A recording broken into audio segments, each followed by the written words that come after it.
Dad crushes my dreams to protect Golden Child and refuses to pay for my tuition fee. Later on, I get my sweet revenge.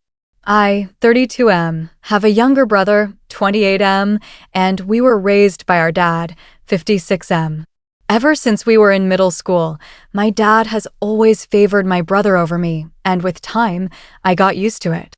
I was never the kind of son that my dad wanted because, unlike him, I had no interest in sports or doing the typical macho stuff that boys do.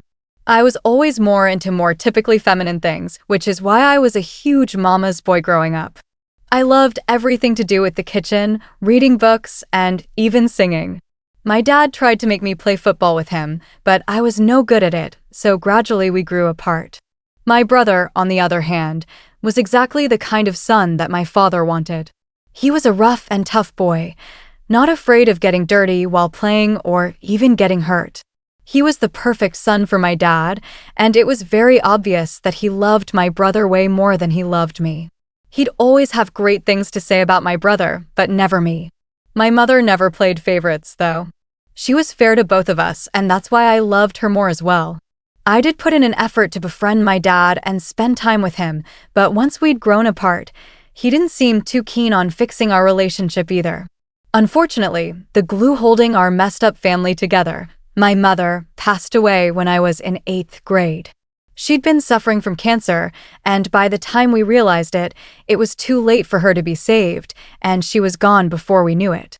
My mother's passing pretty much devastated me, and I kind of spiraled during that time. My only solace was the kitchen, and I'd whip up something new every day as if my life depended on it.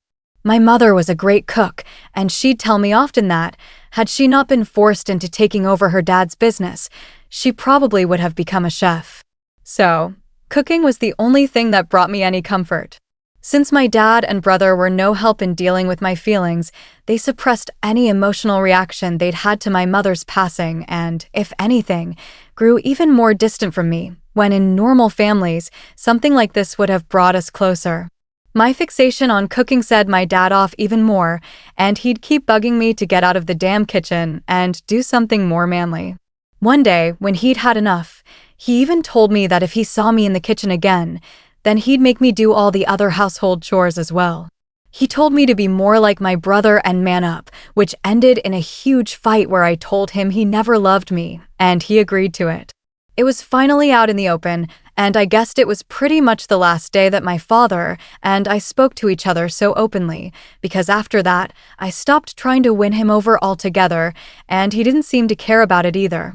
For the next few years, I spent all the time I had in my room, listening to music and studying new recipes. I was determined to make this whole chef thing work out, not just for myself, but also for my mother. Meanwhile, my dad and I only spoke when it was absolutely necessary. My brother didn't care about me much either and ignored me just like our dad did.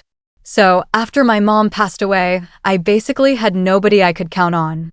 Finally, when it was time for me to apply to colleges, I decided to apply to a few of the top culinary schools as well as normal colleges so that I'd at least have a shot. I didn't know if my dad would agree to it, but I had to try at the very least. I'd already interned at a restaurant secretly that summer and had some experience, and had managed to make them write a recommendation letter for me. Since that helped greatly, I did end up getting accepted into several of the schools that I'd applied to, including one of the best, which just so happened to be in France. I was thrilled that this was finally happening for me, but I was equally nervous since this would mean having to ask my dad for permission. I'd already made up my mind to beg him to let me go if he seemed to be reluctant, because I just absolutely had to make this happen for myself. I wasn't prepared to give up on my dreams under any circumstances. So, I did tell my father about it eventually, and while I was ready for him to reject my request, saying that it wasn't a masculine profession, I was absolutely not prepared for him to decline paying my tuition at all. I still remember being really confused when he told me that he wouldn't be paying for my education at all, since it wasn't as if my dad was poor in the slightest. As a matter of fact, he was pretty well off and could easily afford to send me to France. But money wasn't the reason he wasn't ready to pay for my tuition at all. It was the fact that if I went to France and joined such a reputable school, it would make my younger brother feel insecure. As it is, he was struggling with his grades and couldn't bring himself to focus, so my dad wanted me to either go to community college or find a way to pay for my own tuition. I was astonished that he would do something so cruel to his own son and didn't know what to say to him. I tried to tell him that I needed this, but he was hellbent and was absolutely unwilling to pay for my tuition. He even told me that my brother's well-being was his topmost priority, and he doesn't want me competing with his son. I could hardly even believe that this was happening, because I couldn't even imagine any other father in the world crushing their child's dreams like this just for their favorite. After a lot of pleading and sobbing, when he still refused to budge, I ended up getting into a huge fight with him where I said a lot of things to him and then left his house for good. I started living with my maternal aunt, my mother's older sister, instead. The only reason I hadn't moved out earlier was because I found comfort in the house where I'd grown up with my mom, and also because I didn't want to change schools, which I'd have to do if I moved in with my aunt since she lived pretty far away from the high school I went to. I told her all about my dad and how he'd outright refused to pay my tuition and that I needed her help.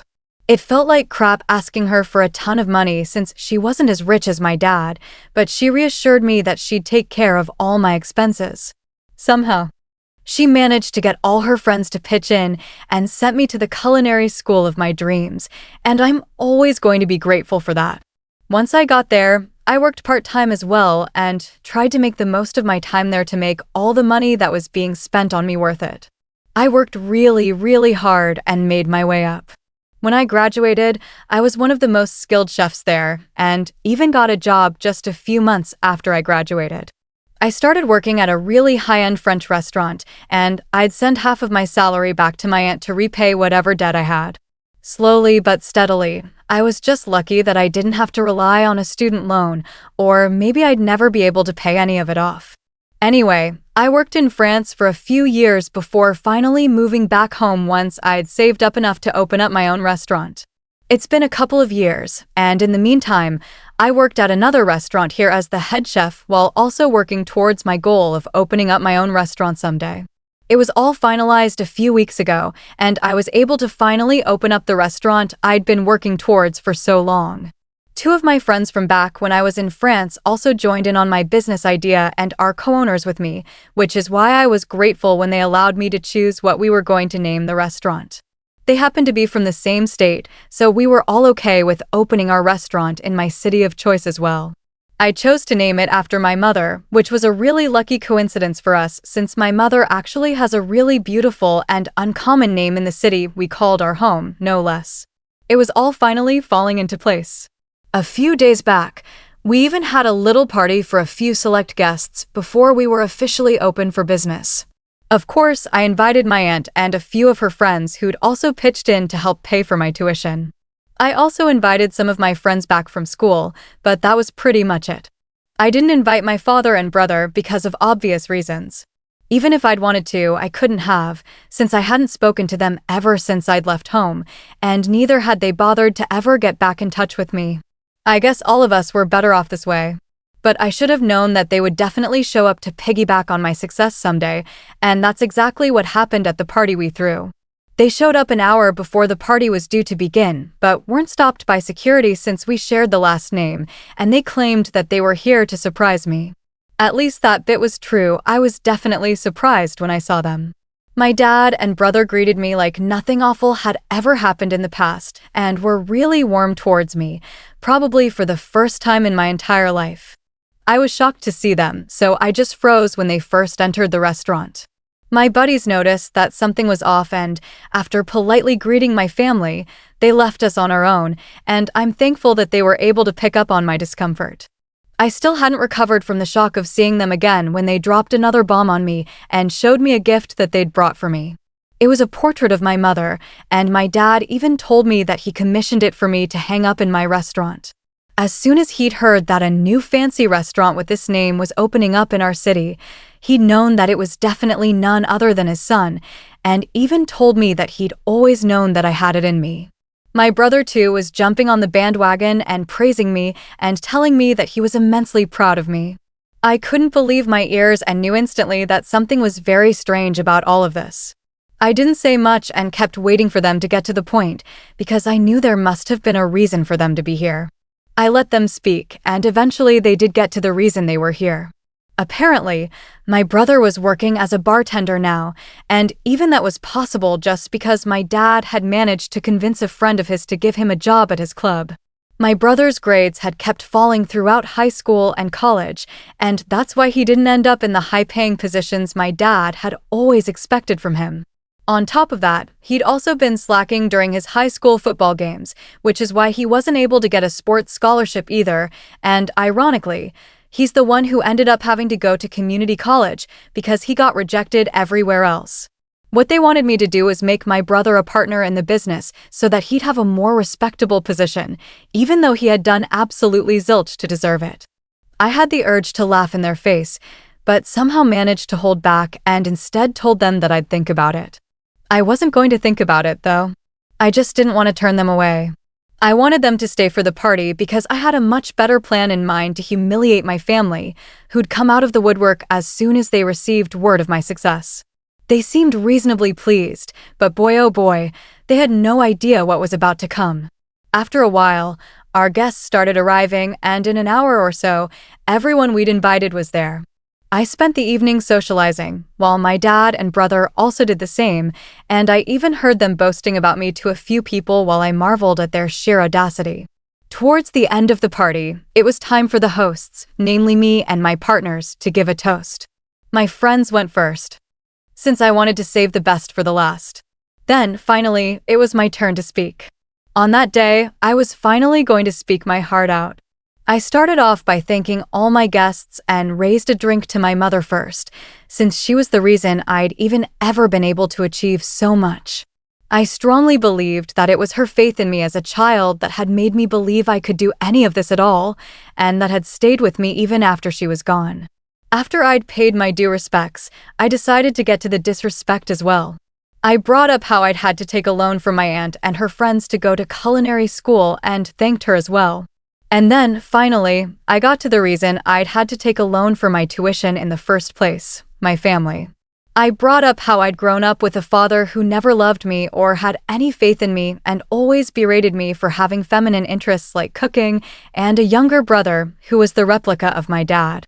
I told them all about how my dad had refused to pay for my tuition out of fear that I'd end up becoming more successful than my younger brother, who was his golden child, which is why I ended up leaving home.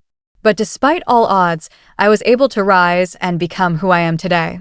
So, in a way, they did deserve some credit for creating all the hardships I'd had to face, or else I never would have found out how resilient I was. A lot of people shot my dad and brother the nastiest looks they could manage while I was saying all of this, and even they had the good sense to at least look ashamed, even though I knew that they didn't feel that way in the slightest. Anyway, I then walked over to my dad and brother and actually hugged them, putting up the same pretense that they had when they visited me today. Two could play this game. I announced that, because they'd shown up to celebrate my success today, I'd forgiven them for whatever had happened in the past and was even ready to give my brother the job of the bartender at my restaurant. To other people, this obviously seemed like a really emotional reconciliation, and they ended up actually clapping for me at the end of my speech, and there were a few wolf whistles. Only my family and I knew that this was nothing more than an attempt to humiliate them, which I'd done quite successfully. But they had to smile and act like they were super grateful for what I'd done, since they couldn't exactly storm out angrily, which is exactly what they wanted to do. After a while, when the crowd had cleared out and it was finally time for us to go home, my dad and brother confronted me right outside my restaurant. They were furious, and I swear there were angry tears in my brother's eyes. They demanded an explanation for what I'd done, and if I'd never intended on making my brother a partner, then I should have just turned them away as soon as they arrived. I just laughed and told them that this was my form of paying them back for everything that they'd done for me over the years, and this is exactly what they deserved. Then I walked away and didn't bother to look back, even when I heard my brother crying about how this was the cruelest and even yelled after me to tell me that I'd regret this. But I didn't care, since I was already in my car and was driving away. That happened a couple of days ago, and I haven't heard from them since. My aunt thinks that I might have gone a little too far with this one and should have just kicked them out at first, but I don't agree with her. This was well deserved. I'd say for humiliating my father and brother. Update 1. Hey, I decided not to reach out to my family to apologize, in spite of what my aunt had said about me being way too harsh. I don't feel sorry about what I did, so I'm not going to pretend I do and go out of my way to say so. They could have taken the opportunity to apologize to me when they visited me, but they didn't do so. I explained this to my aunt as well, and while she still believes I shouldn't have done what I did, she hasn't said much about it. I guess this is just one of those areas where we agree to disagree, and I'm okay with that. In other news, my brother has made sure that he goes behind my back to talk crap about me to all our friends back from school. It's unfortunate that we went to the same high school, since this just means that random strangers from school are now texting to confirm the rumors that I'd humiliated and then kicked out my dad and brother from my restaurant after feeding them 3-day-old food on purpose. Yeah, he exaggerated the story to make himself seem like the victim, which is pretty unsurprising. Ordinarily, I wouldn't care about petty rumors, but I don't want potential customers taking these rumors seriously. So, I've texted my brother that if he doesn't stop spreading lies about me and my restaurant, then I'll make sure that he loses the job that he is right now too. I'm hoping that it works, because I really don't feel like dealing with their unnecessary crap right now. I'm really busy with work, and this just isn't the time. Update 2. LOL. My brother texted back saying that he was going to stop only when I'd make him a partner. I don't even understand what level of idiocy and delusion this is. Besides, if he wants to be a partner, then isn't it a pretty stupid idea for him to be talking crap about the same restaurant? I'm pretty sure this is my dad's tactic to ensure his darling son lands a high-profile job without doing any real work, but unfortunately, it's not going to work with me. I've told him that if he doesn't stop, then he'll be hearing from my lawyers, and that he's in absolutely no position to be negotiating with me right now. The only reason I haven't done anything yet is because I don't want to get caught up in unnecessary drama, but I'll definitely mess him up if he tries anything funny after this, and he should take this as my last warning. I really hope he does, for his own good. Update 3. So guys, it's been around a month since the last update, and since I've been really busy, I haven't been able to fill you guys in on what happened after that. My brother did stop talking crap about me behind my back, but they were still pretty desperate to join in on my success. So, my dad decided to pay me a visit with my brother a few weeks ago, just to intimidate me. They showed up at my house, threatening to sue me for using my mother's name for my restaurant, and even told me that they'd already spoken to a lawyer. So, if I didn't want any trouble, I needed to make my brother a partner as soon as possible. Obviously, I called their bluff immediately, since no lawyer would take up such a stupid case. I think they were forgetting a very important fact, that she was my mother too, and not just his wife, and as far as I was concerned, no law could stop me from using her name. By then, I'd had enough of their bullcrap, so I told them that if they didn't leave me alone, then they'd be forcing my hand, and I'd have no option but to call the cops. My brother lost his temper at that point and tried to grab me by the collar, but luckily my dad held him back. I think it was the constant humiliation that had finally gotten to him, and he'd snapped. Well, it wasn't my fault, and they were lucky that I didn't call the cops right then. I told my dad that he needed to get the hell out, but he only told my brother to go cool off in the car and that he wanted to speak to me in private. After my brother left, he tried to manipulate me by telling me that if my mother knew what I was doing to them, then she'd be really upset with me and I should bury the hatchet at this point. I told him to leave me the hell alone, because even I was at my limit. He couldn't just use my mother to get his way, that was just low. And to be honest, we were way past the point of reconciliation. Not once had either of them apologized to me even once, so I really didn't understand why they expected me to forgive them without even asking for it. As for what my mother would feel, I'm sure she would have felt equally let down back when my father had refused to pay for my tuition and, for that matter, every freaking time he made me feel awful about myself. So, he should be the last person to give me a sermon about what my mother would and wouldn't like. I know she's proud of me wherever she is, and nothing that my dad says is going to change that. At least my restaurant is doing well, and hopefully we'll be able to expand soon enough.